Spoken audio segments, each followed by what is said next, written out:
Ezhava memorial. Ezhava memorial Sreemoolam തിരുനാളിനെ സമർപ്പിക്കാനുള്ള തീരുമാനം എടുത്തത് ഈഴവ മഹാസഭയുടെ ആദ്യ സമ്മേളനത്തിലാണ്. ഈഴവ മെമ്മോറിയൽ സമർപ്പിക്കപ്പെട്ട വർഷം 1896.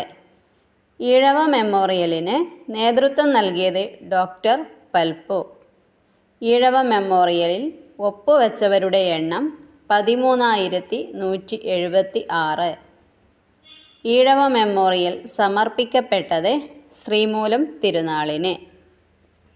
രണ്ടാം ഈഴവ മെമ്മോറിയൽ സമർപ്പിക്കപ്പെട്ട വർഷം 1900. രണ്ടാം ഈഴവ മെമ്മോറിയൽ സമർപ്പിക്കപ്പെട്ട വ്യക്തി കഴ്സൺ പ്രഭു. ഈഴവ മെമ്മോറിയലിൻ്റെ ഭാഗമായി treatment of Thiyyas in Travancore എന്ന കൃതി രചിച്ചത് ഡോക്ടർ പൽപ്പു. ഇതെല്ലാം പ്രീവിയസ് ഇയർ ക്വസ്റ്റ്യൻ